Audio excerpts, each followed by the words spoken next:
Ito ang inyong pagkakataon doon sa mga gustong makatulong at gustong kumita. Ayan Mangyari po kasi meron na pala ngayong reward money, 1 million pesos. Ang Committee on Good Government and Public Accountability or tinatawag na Blue Ribbon Committee ng Kongreso.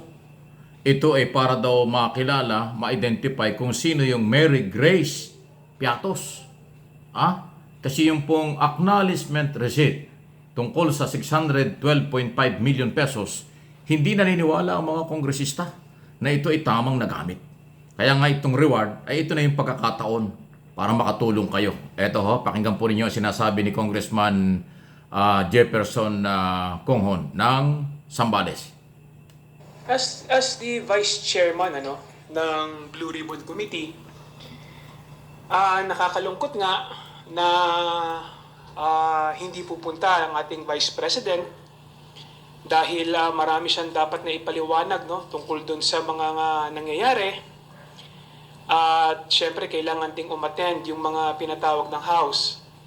Sa totoo lang, gusto na rin naming matapos yung investigasyon ng Blue Ribbon sa committee na ito para makapag-file na rin kami ng committee report. At sa katunayan, dahil sa gusto nga nating matapos na yung hearing sa committee na ito, kami sa Blue Ribbon Committee at saka sa Quadcom,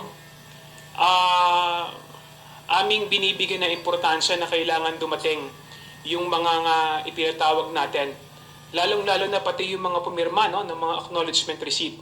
So nag-usap-usap kami, voluntaryo, na magbibigay kami ng pabuya ng 1 million pesos sa kung sino mang makakapagsabi o makakapagbigay ng impormasyon kung sino si Mary Grace Piatos. So kami sa committee ng Blue Ribbon at saka sa Quad Committee, Hindi nagboluntaryo kami na mag-produce ng 1 million kung sino man ang makapagbibigay ng impormasyon patungkol kay Mary Grace Piatos at least para maka-attend siya sa hearing. Well, kaya po umabot sa ganyan, yung pong Mary Grace Piatos ay isa po sa mga nandun sa acknowledgement receipt na di umano'y siyang tumanggap ng pera galing sa Office of the Vice President. Ang tanong ngayon, sino yun? Hindi ho kasi malaman kung sino yung Mary Grace Piatos. Gusto nilang imbitahan para magpaliwanag kung magkano natanggap niya ang pera.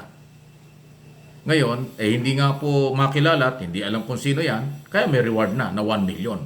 Kaya kayong mga empleyado ng Office of the Vice President at pati na rin yung mga, siguro, mga taga-Department of Education, baka may kilala kayong Mary Grace Piatos kasi nagtrabaho si Vice President Sara Duterte as Secretary ng halos 2 taon sa DepEd at dun sa Office of the Vice President. Kayo makakaturo nito. Kikita na kayo, makakatulong pa kayo sa bayan. Kasi tulad ng sinabi ko, hindi po kasi kapanipaniwala at ayaw maniwala ng mga congressman dito sa mga acknowledgement report receipt na ito na kung sino-sino lang po ang pinagbigyan ng pera. Huwag nating kalimutan ang 612.5 million pesos na confidential fund ay hinahanap ng Blue Ribbon Committee o mas kilalang Good Government and Public Accountability under Chairman Joel Choa na Maynila. So umabot na sa ganon. O ikaw, Vice President Sara Duterte, ilang beses kang iniimbitahan, hindi ka dumadalo. Tinanggap mo ang personal ng invitation nung ipadala sa iyo, ibigay sa iyo, nung staff ng komite, nung ikaw ay dumalo sa Quadcom. Hindi nga natin alam kung bakit nandun ka. So, sinusuportahan mo yung tatay mo.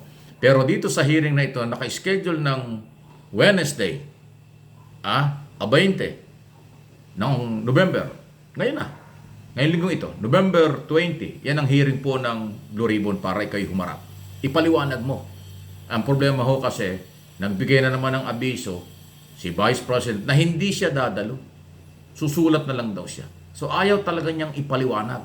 Bakit ang mga Duterte ang hirap imbitahan pagka pinapapaliwanag tungkol sa pera? Lalo na itong si Inday Sara. Pera ng mamamayan, pera ng taong bayan, dapat mong ipaliwanag kung saan mo ginamit. Bakit ayaw mo ipaliwanag? Dahil ba yung bang Mary Grace Piatos? Sino ba yan? Ay, yung iba nagdududa, baka daw si Vice President Sara Duterte nagbago ng pangalan. Naloko na. Kasi, yan pong acknowledgement receipt, ang Office of the Vice President ang nagsumite sa Commission on Audit at COA. Ang COA naman ang nagsumite sa Blue Ribbon nitong mga dokumentong ito. By the way, ang ginagawang pagtatanong ng mga kongresista ay kung ano ang record na nakuha nila sa COA. Dahil ang COA ang merong kapabilidad, obligasyon, magbantay ng pera ng bayan. So yung COA mukhang nagdududa rin sa acknowledgement receipt kung sino-sino itong mga taong ito. Ang pinakamatindi itong Mary Grace Piatos kasi malaking pera po itong pinag-uusapan dito. So ito na yon, magandang pamasko ito. 1 million is 1 million. Reward. Sino makakapagtuturo at nakakakilala kay Mary Grace Piatos na gustong imbitahan at iharap sa Blue Ribbon Committee ng Kongreso para magpaliwanag, magkaano nga ba ang tinanggap niyang pera, sino ba siya, bakit para pagkatiwala ang bigyan ng malaking pera ng Office of the Vice President. Ayan, umabot na sa ganyan. Ang hirap ng trabaho ng Kongreso, ano? Sila na yung nagbigay ng budget sa lahat ng ahensya ng gobyerno. Ngayon tinatanong kung paano ginastos, nahihirapan pa silang malaman kung paano ginastos yung pera na kanilang inaproban under General Appropriation Law, yung batas na yearly budget ng Executive Department. At hindi naman ho pwedeng ipagbawal yan. Kasi yan ang trabaho ng Kongreso. Magbigay ng budget, gumawa ng batas, at alamin kung saan ginamit. So ayan po. Sariling pera. Nag-share, nag-ipon ng 1 million ang mga kongresista. Siguro tig 5,000 o tig 10,000, madali lang buuin yan sa dami ng congressman. Hindi lang pala yung member ng Committee on Good Government and Public Accountability or Blue Ribbon, kung hindi pati yung mga taga-Quadcom. Kasi yung mga member ng Quadcom na congressman, member din ng Blue Ribbon Committee. So sila yung nagtapungan. O ayan o.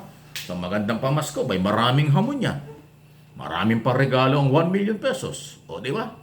Malaking bonus yan. O yung mga taga-Office of the Vice President, kayo lang ang makapagtuturo. Kayo makakapag-identify, especially yung Finance Department nyo dyan. O yung mga budget officer. At yung gumawa nitong acknowledgement receipt, kayo lang ang pwedeng makapagturo kung sino yan. Makakatulong na kayo, may 1 million. Aba, mahalaga ang 1 million pesos. Magpapasko. Marami nangangailangan yan. O, di ba? Yan ay hindi fake news kasi nanggaling mismo kay Congressman Jefferson Conghon ng Zambales, Vice Chairman ng Blue Ribbon Committee. Please like, share ng ating video. At subscribe dun sa hindi pa. Hindi lang po dito sa Mike Abby Opinions, pati yung aking kabilang channel, MA Pinoy TV.